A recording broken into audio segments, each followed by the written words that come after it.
My ex-fiancé reached out after 2 months of no contact, pregnant. But the baby's not mine. It's 4 a.m. right now. I haven't slept in over a day. I'm just staring at my ceiling like a zombie, wondering how the hell my life turned into a soap opera I didn't audition for. 2 months ago, I walked out of my relationship with my fiancé after finding out she'd been cheating. It wasn't dramatic. No yelling. No revenge. Just a broken man quietly packing 7 years of his life into a few bags and leaving her apartment without looking back. I blocked her on everything. I didn't want closure. I didn't want revenge. I wanted peace. But peace clearly had other plans. Yesterday evening, out of nowhere, I get a text from a random number. It's her. First thing I see, please don't block me. I need to talk. It's important. I stared at it for a full 10 minutes. My first instinct was to hit block and keep it moving. But I'm human. I was curious.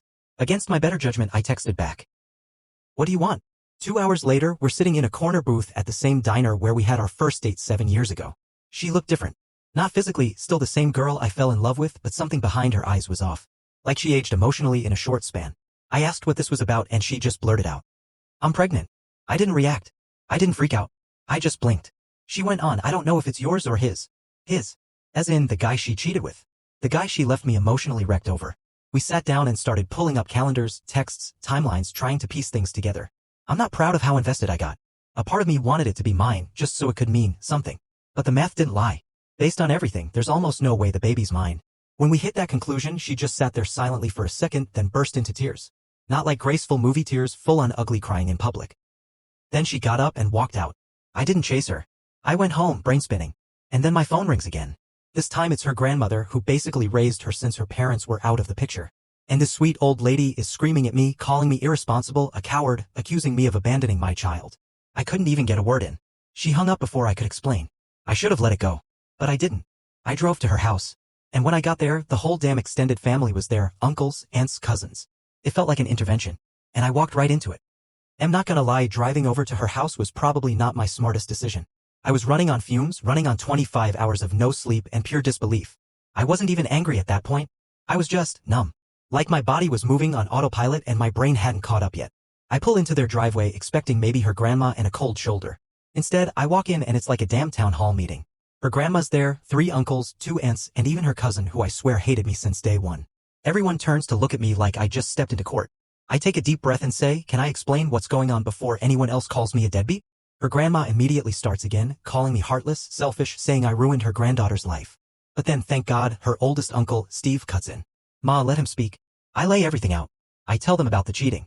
About how she admitted she didn't know whose kid it was. About how we did the math and it's definitely not mine. About how I walked away in silence and stayed away for 2 whole months because I loved her too much to keep hurting myself. And then I see their faces change. One by one. Their anger slowly twists into confusion. And then disbelief. That's when Steve looks at her and goes, is that true? She's standing in the corner like a guilty teenager. Doesn't say a word. Just stares at the floor. Her grandma turns to her. Is it true? And then it just unravels. Apparently, she told them I left her after she got pregnant. That I blocked her, denied it, called her names. She said I ghosted her when she needed me the most and that I was never really there, even during our relationship. She painted this entire sob story where she was the victim of my emotional neglect. They didn't know she cheated. They didn't know she was even seeing someone else while we were still engaged. The silence in that room was deafening. Her aunt stood up and walked out. Her cousin actually apologized to me. One of the uncles just shook his head like he'd seen it all before. I looked at her and didn't even feel pity. Just exhaustion. I turned to her grandma and said I never wanted to be the guy that came between you and her. But I wasn't gonna let her destroy me either. I said goodbye to the family and walked toward the door. That's when it started. Screaming. Swearing. Full-on meltdown. She followed me to the porch, yelling every insult in the book. You never loved me. You're a loser. No one will ever want you. Stuff I'd never heard from her mouth even when we fought. And you know what I did? I kept walking. Didn't say a damn thing. I've given her too many words already. After I left her house that night, I drove around for hours. Didn't even go home. Just drove. No music. No podcasts. Just the sound of my own breathing and the occasional horn when I drifted a little too close to another lane.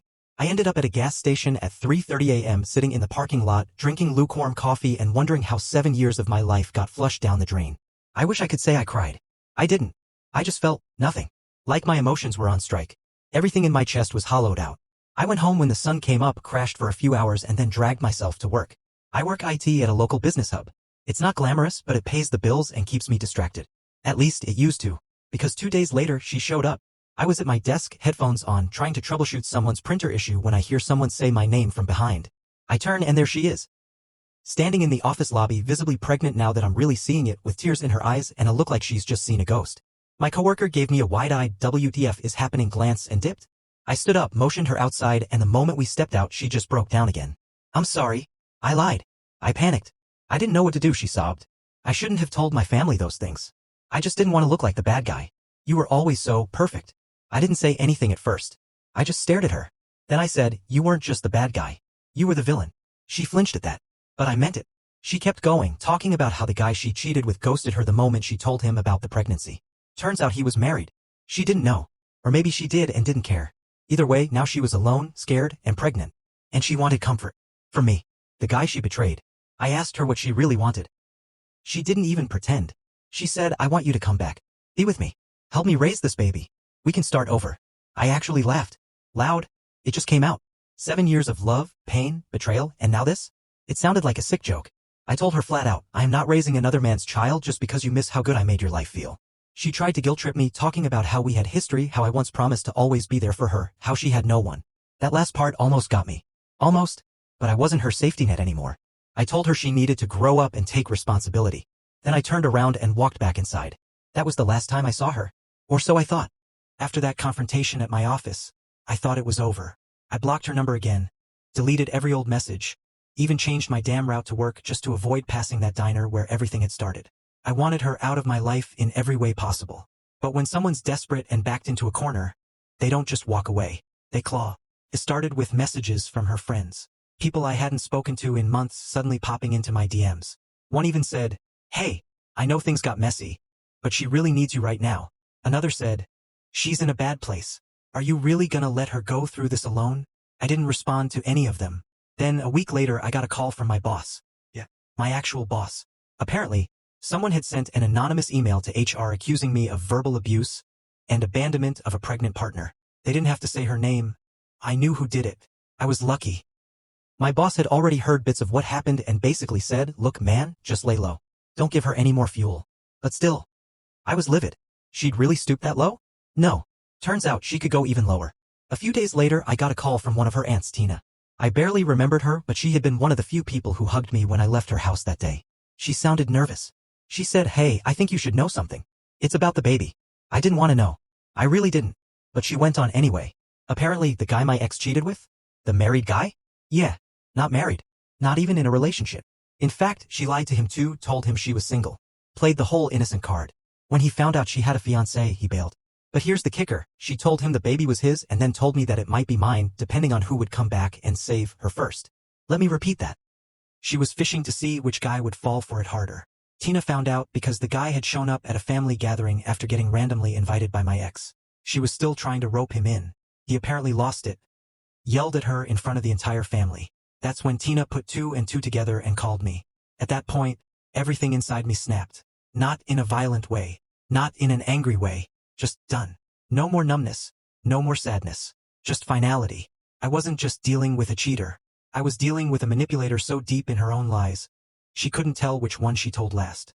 I was never going to get closure or truth or peace from her. So I did what I should have done a long time ago. I started writing everything down. Not for revenge.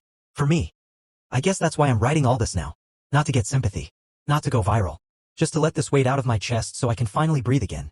Because for 7 years I built a future around someone who was never who I thought she was.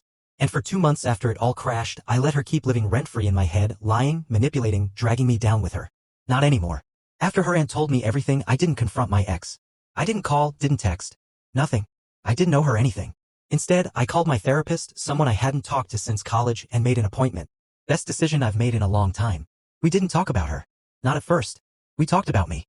How I ignored red flags in the name of loyalty. How I twisted myself into a version of a man she said she wanted. How I made excuses every time she pulled away, thinking it was just a phase or stress or bad timing. How I confused love with tolerance. I was in love with the idea of us. The comfort. The history. The 7-year scrapbook in my head. But she outgrew the version of herself that loved me, or maybe she never really did. Maybe I was just a warm body, a safe bet, a placeholder until she got bored and started looking for chaos again. She didn't just cheat on me. She tried to rewrite me. Make me the villain of her story so she could avoid being the villain in her own. That kind of damage runs deep. But I'm done bleeding for someone who never even brought a bandage. A few days ago, I saw she posted a picture on Instagram of a baby onesie. Caption said something like, "Ready for my little miracle baby bottle sparkles #blessed." I didn't click on her profile. I didn't even feel anything. That's how I knew I was finally healing. I've started going out again. Meeting people. Not dating yet, just existing in the world without feeling like a ghost. I've picked up photography again. I'm reading more. I stopped checking the door expecting her to show up with more tears and more lies. And maybe someday, when someone asks me if I've ever been in love, I'll smile and say, yeah, once. But it taught me everything I needed to know about what love isn't. To anyone reading this who's been through the same, I'm with you. You're not crazy. You're not weak. You're not unlovable. You just gave your loyalty to the wrong person. It happens. But don't let it make you bitter. Let it make you smarter, stronger, sharper. Let it make you you again.